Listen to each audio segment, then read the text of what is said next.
Hello student, today you are going to learn the very important topic that is the nomenclature of organic compounds.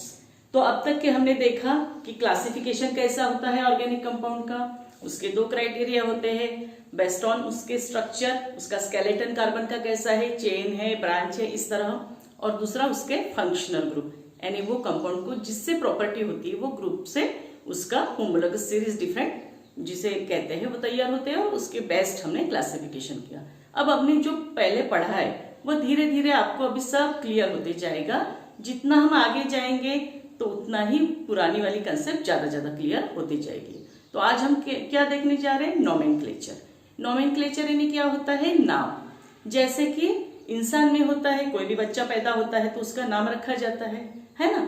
वैसे ही organic compound में जितने भी organic compound है और जो नए तैयार होते हैं, जो नए जैसे बच्चे पैदा होते हैं वैसे कंपाउंड भी पैदा होते हैं, और या फिर वो नेचर में होते हैं, हमें पता नहीं रहते तो हमें मालूम हो जाते हैं। तो जो नए होते हैं उसके भी रूल्स होते हैं। तो इस तरह हम उनके नाम रखते हैं। तो नाम दो तरह से होते हैं, एक तो होता है कॉमन नेम और ट्राइबल नेम, और दूसरा होता है IUPAC नेम। अब कॉमन और ट्राइबल नेम क्या होता है, जैसे कि इंसान की धीरे धीरे डेवलपमेंट हुई है, तो इनिशियली क्या है, बहुत थोड़े कंपाउंड्स आदमी को मालूम थे, तो नाम कैसे कॉमन नेम हो गया, जहां वो मिला उस एरिया के हिसाब से, जिस इंसान ने उसे खोजा उसके नाम के हिसाब से, या ऐसे जिसे हम नॉन सिस्टमेटिक कहते हैं, या ट्राइबल कहते हैं, या कॉमन नेम कहते हैं। जैसे कि NaCl आपको पता है, सोडियम क्लोराइड, तो हम उसको क्या कहते हैं, नमक कहते हैं। तो उसका कॉमन जो नेम होता है, कॉमन सॉल्ट, ऐसे हम कहते हैं नमक, पर उसका केमिकल नाम तो दूसरा है, उसको सोडियम क्लोराइड कहते हैं ना हम, और वो इनऑर्गेनिक हो गया। पर ऑर्गेनिक में क्या है, बहुत सारे ऐसे कंपाउंड है और कॉमन नेम को कुछ लिमिटेशंस है। ओके, तो हम जाके फिर उसका कौन सा नाम फाइनल होता है, काफी सारे कंपाउंड को कॉमन नेम नहीं होता है, IUPAC नेम होता है। What is IUPAC name, international union of pure and applied chemistry. एक ब्रांच है और पूरे दुनिया में इंटरनेशनल उसे कहते हैं, union of pure and applied chemistry. Chemistry की ये पूरे दुनिया की एक ऐसी जगह है जहां पे ये डिसाइड किया जाता है कि ये कंपाउंड का ये नेम उसका रखना चाहिए। तो उसके कुछ रूल्स है, तो वो रूल्स हम यहाँ देखेंगे, और पूरे दुनिया में वही रूल्स रहते हैं। आप चाहे इंडिया से बाहर कहीं पढ़ाई करने गए केमिस्ट्री की, तो यही रूल्स काम में आएंगे, और आप जा भी सकते हैं अगर आप में टैलेंट है तो। इसलिए आप ये रूल्स सब अच्छे से समझ लीजिए, और ये बहुत ज्यादा इंपॉर्टेंट है। हम स्लोली लेंगे, और इतना अगर आपको अच्छे से आता है तो इसके आगे जाके हम अगले साल जो डेरिवेटिव पढ़ने वाले हैं, इनके डेरिवेटिव, तो वो समझने में हमें कोई दिक्कत नहीं। अभी इसके आगे का मैं जितना भी पोर्शन पढ़ा रही हूँ इस चैप्टर का और इसके आगे के चैप्टर का, सभी आपको अच्छे से करना है, बहुत इंपॉर्टेंट है ये। ओके, तो हम देखेंगे फर्स्ट दी कॉमन और tribal names of some important compound जो हमारे काम में आ रहे हैं अभी 11th और 12th में। वो कॉमन नेम यहाँ पे लिखे हुए, ये कॉमन कंपाउंड है और एक डिफरेंट होमोलोगस सीरीज के हैं। ओके, यानी वो उनका फंक्शनल ग्रुप अलग अलग है। तो देखेंगे क्या है, और ये आपको अच्छे से लर्न करके रखना है। ये फार्मूला, उनका नाम, ये कॉमन नेम है जिनका बार बार जिसको क्या कहेंगे, this name repeated again and again in different chapters. Okay, और यहाँ पे क्या लिखा है, IUPAC नेम लिखा है, और किसका है, स्ट्रेट चेन अल्केन का। अल्केन के बारे में आपको पता है, मैं बता दिया आपको बाद में। तो ये देखिए क्या क्या है structure, CH3 CH2 CH2 CH3। तो यहाँ क्या दिख रहा है, सिंगल बॉन्ड है। जैसे हमें कोई हाइड्रोकार्बन दिखता है, हाइड्रोजन और कार्बन कंटेनिंग कंपाउंड, और सिंगल बॉन्ड होता है, तो क्या समझ में आना चाहिए, अल्केन है वो, और यहाँ पे 4 है तो वो ब्यूटेन हो गया, और N यानी यहाँ स्ट्रेट चेन है तो वो आइसोमर कौन सा हो गया, N ब्यूटेन। ये भी देखने वाले हैं आइसोमेरिज्म क्या है, धीरे धीरे आगे बढ़ेंगे तभी सब आएगा। और ये क्या है, इसका ही ये भाई है, ये आइसोब्यूटेन है। यहाँ देखो डिफरेंट टाइप ऑफ ब्रांचिंग है, और यहाँ 4 कार्बन एटम्स दिख रहे हैं, पर इनका ब्रांचिंग का टाइप और इनका डिफरेंट। ये स्ट्रेट चेन, इसलिए नॉर्मल के लिए N लिखा है, और यहाँ आइसो, ये जो टाइप होता है ना आइसो, ये भी मैं पढ़ाने वाली बात में कि आइसो क्यों और कैसे आइडेंटिफाई किया जाता है। तो आइसोब्यूटेन, इसको लर्न कीजिए।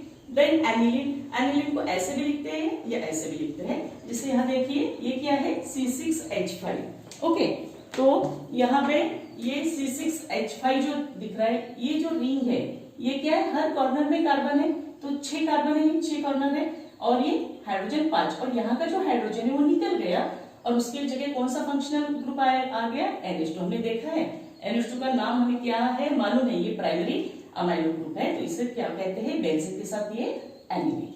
ओके, देन ये स्ट्रक्चर है लैक्टिक एसिड का, इसका भी हमें अगले साल काम है, इसी साल आप लर्न करके रखो। तो आपके आधे से ज्यादा तो पढ़ाई अभी 11 में ही हो जाती। ओके, तो CH3CH COOH, तो यहाँ पे दो फंक्शनल ग्रुप दिख रहे हैं, एक COOH और एक OH। अब आपको पता चल गया फंक्शनल ग्रुप क्या है। अब जब लैक्टिक एसिड में जो कुछ प्रॉपर्टी होगी, एसिडिक प्रॉपर्टी किसके वजह से होगी, COOH के, और OH जो अल्कोहलिक प्रॉपर्टी होगी इसके वजह से होगी। तो ये फंक्शनल ग्रुप का काम होता है। देन क्लोरोफॉर्म CH3Cl3, एसिटिलीन, देखिए यहाँ ट्रिपल बॉन्ड है, तो ये किस चीज का एग्जांपल हो गया, अल्काइन का, जहां पे YNE आता है, और ये है एसिटिलीन। ओके, ये भी हम अल्काइन पढ़ने वाले हाइड्रोकार्बन में। देन डाइथाइल ईथर, यहाँ पे ईथर फंक्शनल ग्रुप दिख रहा है और दो इथाइल ग्रुप है, अल्काइन ये भी पढ़ने वाले हैं फिर से। तो अभी फिलहाल आपको इतना ही याद करना है, डाइथाइल ईथर है C2H5O C2H5, ऐसे आपको बताना है, लर्न करना है। एसिटिक एसिड क्या है, CH3COOH, ये COOH क्या है, उसका फंक्शनल ग्रुप, और ये एसिटिक एसिड है। इनके सबके कुछ के है कुछ के नहीं है, तो IUPAC नेम भी है, तो वो IUPAC नेम हम बाद में देखने वाले हैं। जैसे ये एसिटिक एसिड है, इसे इथेनोइक एसिड कहते हैं। तो जब एसिड चैप्टर देखेंगे तो आपको पहले से ये ज्ञान रहेगा कि एसिटिक एसिड का ये फार्मूला है, तो आपको जो नया ज्ञान है वो थोड़ा ही रहेगा, और आपको पुराना ज्ञान नहीं तो पुराना भी पढ़ो और नया भी पढ़ो, बहुत डिफिकल्ट जाएगा आपके लिए, इसलिए अभी आप अच्छे से पढ़ लो। देन SCHO फॉर्मल्डिहाइड, इसका भी दूसरा नाम है, इसको मिथेनॉल कहते हैं, तो ये भी बाद में देखेंगे। तो आप पहले से ये दो चीजें अच्छे से करके रखो, तो थर्ड चीज हमको कनेक्ट करने में कोई दिक्कत नहीं जाएगी।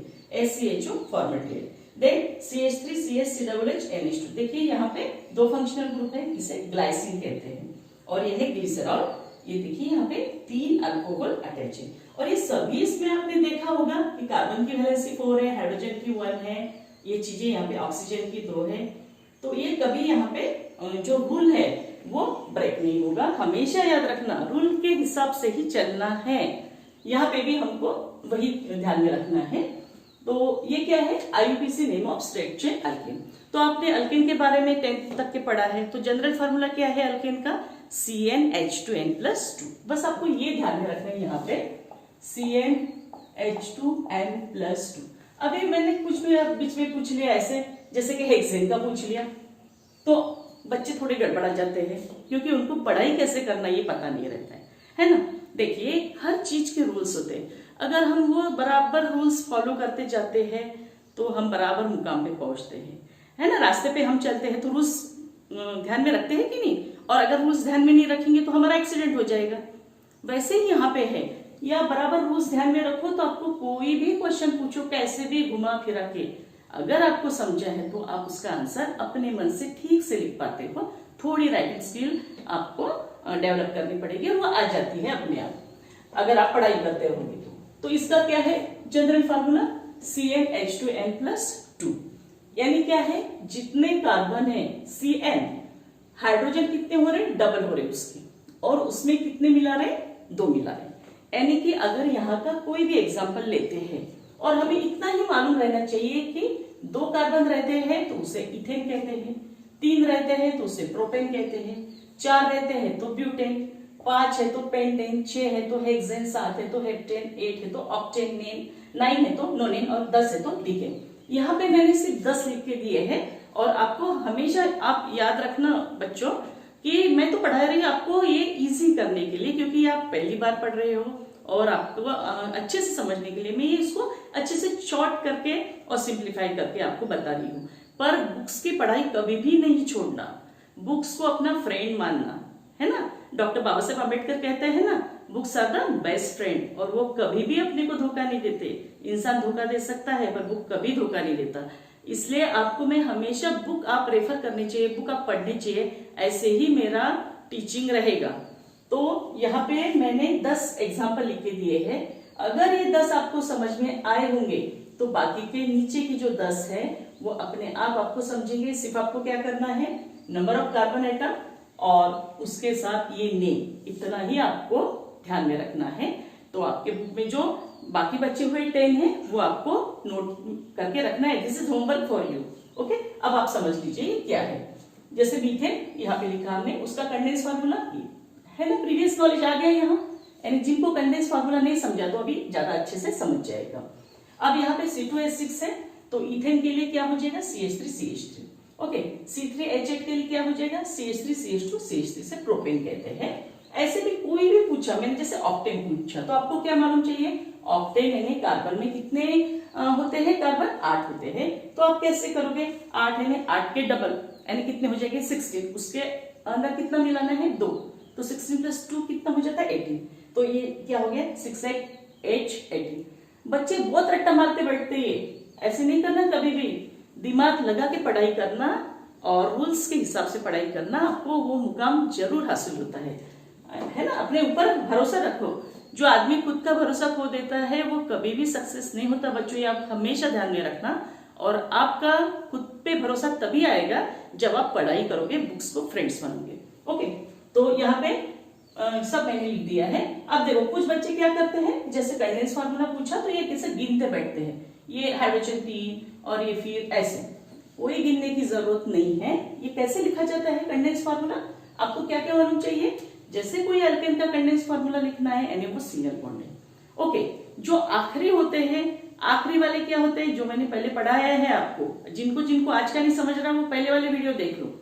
तो कॉर्नर पे क्या रहते हैं CH3 रहते हैं, और बीच में क्या रहते हैं, अगर सिंगल बॉन्ड है तो CH2। ऐसा क्यों होता है, क्योंकि ये जो कार्बन है उसकी वैलेंसी 4 है, तो ये देखो ये 3 और ये 4। अब ये कार्बन कंसीडर कीजिए, ये 1 हो गया, ये 2 हो गया, तो बचे कितने 2, तो यहाँ बीच में कितना आएगा 2 ही आएगा। तो सिर्फ आपको ये पता चलना चाहिए कि पेंटेन का कार्बन का नंबर कितना है 5 है, पेंटेन का नंबर 5 है कार्बन का, तो पहले फटाफट 5 कार्बन लिख लो, ओके, डैश डैश करके, और फिर उसके साथ लिखना कॉर्नर के CH3CH2 और बीच के क्या है CH2। अब CH2 की जो संख्या वो काउंट की, तो पेंटेन में कितने आते हैं CH2 3 आते हैं, तो कॉमन हो गया ना, ये तो लिखा है हमने कंडेंस फार्मूला में, जो कॉमन फैक्टर है ग्रुप से कंडेंस कर लिया हमने, छोटा कर लिया, और यहाँ पे 3 आ गए। यहाँ देखिए एक एक बढ़ती जा रही है, यहाँ 1 है, या 2 3 4 5 6 7, ऐसे सबसे लास्ट जो 20 में है वहां पे सबसे ज्यादा रहेगा, okay. This is all about the IUPAC name of the alkane, और इनका सबका काम पढ़ने वाला है। आज मैंने जितना ही ब्लैक बोर्ड पे ये व्हाइट बोर्ड पे लिखा है वो सबका सब बहुत ज्यादा इंपॉर्टेंट है। अब आधी लड़ाई तो हम यही जीत जाते हैं, अगर आप अच्छे से करते हो तो अगले साल मुझे इतना कम पढ़ाना पड़ेगा और आप ज्यादा ध्यान दूसरे प्रिपरेशन पे, उसके जो डिफिकल्ट पार्ट है उसके पढ़ाई के लिए आप रख सकोगे। तो in this manner you can study and you can prepare for entrance examination side by side. I hope you understand this topic.